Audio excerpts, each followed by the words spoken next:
Robbie Bacon, Associate Editor of RideApart, here in the Pyrenees mountains for the launch of Stark Varg EX. The hype is real, but also let's put a stop to the hype. When you see clips of Stark Varg MX or Stark Varg EX doing insane whips or doing insane hill climbs or just insane anything, because we all know the figure, 80 horsepower. It is more than that. It is so much more than that. So yes, the hype is real, but let's stop thinking of it like that. The EX is not just an MX with a headlight and taillights, a road legal MX. It's not. Stark Future has gone to lengths to make sure that this is an enduro bike, not just an insane motocross bike that's road legal. Right, so we have upped the pound-feet of torque to 746. What does that mean on a bike? I have no idea. It's ridiculous. Nobody has any idea what that means. You have to ride it. You have to feel it. It's incomprehensible. The weight, we're talking a little bit more than a 250F or even a 252 stroke, coming in at 264 pounds. Range is not really measured in miles. Because of the nature of the type of riding people are going to do, you have to measure in hours, and I think big ups to Stark for doing it like that, because when you come out with electric motorcycle stats about range, the reality is, like, if you're on the highway, that is massively down. And if you're on, if you're in stop-start traffic, it goes way up. The reality for this bike is it's measured in hours, and we'd say maximum 6 hours probably is what you could expect to get out of a decent day's enduro riding, not flat out on, fire roads. Again, focusing on the EX versus the MX, this has gone up from a 6.6 kilowatt hour battery to a 7.2, I believe. And that's what's giving you a little bit more riding time and a little bit extra. You're able to get a little bit more torque out of it as well, as if that was something that anybody needed. So if you're au fait with the electric motorcycle market, you will know some charge times, and none of them will relate to this, really, because this takes 2 hours to fully recharge if you've got a 240 volt outlet, and if you have a 120, you're talking 3.5 hours. If you like to do weekends away on your bike, but you bring your bike in your truck, if that's what you're doing, a 2 hour or 3.5 hour recharge time with a generator, it is more than enough. In fact, you could go out playing in the morning, have lunch, and you can come back to a full battery. When you get into what Stark has done to make this an enduro bike, apart from that and apart from the lights to make it road legal, I think it has saved me more than one occasion. And let's start with the frame. If you look at the frame on this bike and you look at the frame on the MX bike, they're going to look more or less the same, but they're not. This frame has more flex. Someone can quote me if I'm wrong, but I'm pretty sure it has to do with how much they've taken from certain parts of the tubular frame. The suspension, although it doesn't have as much travel from the KYB front forks and shock, it is softer. So you've got 300 mils of travel on the front, 303 on the rear. But what's really interesting from Stark is that they give you the option of a soft, medium or hard spring when you buy the bike. Go on to another manufacturer's website and show me when they do that. They don't. In so many ways, Stark goes above and beyond in terms of the way they think about how they produce a motorcycle, but also how they sell a motorcycle. Okay, I'm going to give this to you in kilos. It's easier for me, I'm European, but we'll get the pounds down somewhere around here between my fingers.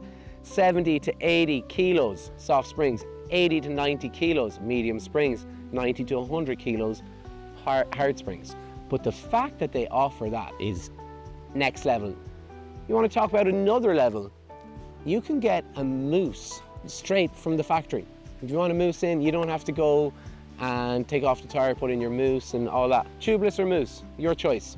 So now what I think is the most important part is what that translates to on the trail, especially for someone like me who's a fairly novice off-road rider, and the idea of 80 horsepower in some situations excites me beyond belief, and in this situation, well, like you saw, makes me kind of almost stutter. But that is not the story of the Stark EX. And it's not the story of the MX either. The story is in its capability. Stark has chosen quality components for the products or the parts that it doesn't make. It doesn't make the suspension, it buys KYB, fantastic. It doesn't make brakes, it buys Brembo, they're unreal. It makes the powertrain and it makes the software that controls it. And that's at the heart of the bike. So for most of the day, I'm running 35 horsepower as most people were, and then switching between what kind of engine braking, it's regen, but how much regen I want. You could make this feel like a very powerful 125 two-stroke, or a pretty somewhat underpowered 250 four-stroke, but you have that engine braking. But the variety goes far beyond that. If you buy the standard bike, you can go from 10 horsepower to 60 horsepower. And that standard bike is $12,990. Spend another grand, $13,990, you now have 80 horsepower unlocked. Then you can play with the regen. But within that, you can play with the power delivery. So you can have a peaky 40 horsepower, like a real nice two-stroke. Or you can have a lumpy, well, I wouldn't recommend putting a lumpy 80 horsepower. I just think that's going to end in tears for everyone involved. But you can play with it all. And that's the beauty of the Stark. You can grow with it. Like if you want to get into off-road riding, you can start with 20 horsepower and you can put as much engine braking as feels right to you. And as you progress, you'll probably get to somewhere like 35 horsepower, which is pretty right in most situations off-road. If you want to do some crazy stuff, you can stick it up to 80 horsepower and essentially be on a rocket ship. That's why I want to derail the hype train of the 80 horsepower and refocus attention on the capability and what this bike can teach, because it has taught me over the last 2 days. I have been embarrassingly dragged up the hills by this bike. And the only reason I was getting up in reality is because I had no clutch to worry about. I had no gear selection to worry about. I just had to make sure that I kept momentum and that if the back was losing traction, I shifted my weight a bit to the rear. It helped me progress a lot. And I noticed my progression even from sitting less to standing a lot more. Then it got to stuff where if I was on any other ice launch, I would laugh. I'd laugh at the things that I tried. Or I would be like, okay, like I'm gonna send this bike and it is going straight into the sky. That's it, I'm ghost riding this thing. But the Stark just pulled me up. It masked my flaws and taught me each time how to do things a little bit better. I could see myself, if I owned one of these, trying new things far more often than I would see myself trying it with a regular gas bike. I've been looking at a range of bikes, everything from a 125cc two-stroke to 450cc four-stroke, and you can think of in between, enduro, straight motocross, everything. Now I'm looking at this and thinking, why do I have to choose? Because the choice is making me anxious, because what if I choose the wrong one? What if it doesn't suit me? This I have found suitable in many situations. So we have the fact that it is many bikes in one, essentially. Oh, okay, you're not going to be able to go and do 200-mile days. If you want to go and park up somewhere in the middle of nowhere, go for a week, doing 200 miles a day, 100 miles a day, like this is not the bike for you. It's just not there. That's not the way it works.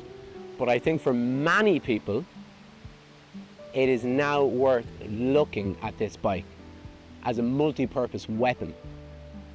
I haven't taken it around a motocross track. I feel like I could. We crossed rivers. We were in beautiful, almost untouched land. I barely made it up shale mountains and barely made it down rocky downhill sections. I've fallen off at least 5 times that I can remember, and Stark has taken it all. Something I have to touch on before leaving. These foot pegs. I don't think I've ever been as confident on OEM foot pegs in terms of how sharp they are, how much they grip your boot, how much confidence they gave me to hang down my ankles when riding. Because a lot of the time I give that a go, and as soon as one slips, I'm done. Huge shout out to what's going on in terms of little design elements. And what I want to leave you all thinking about, unlike the reels you see, unlike the crazy viral videos, is this bike is not just a great enduro bike for an electric bike. It is a great enduro bike. If you're the kind of person who brings your bike out on a trailer, you ride for a few hours and you bring it back home, and that is your thing, there is no reason not to check out Stark Varg EX. Until then, subscribe, please subscribe. It actually makes a massive difference for me personally. And like the video, again, same thing. And there'll be an article down below. Read the article, oh, it's going to be unbelievable. And that's it. I've been Robbie Bacon. Chat you.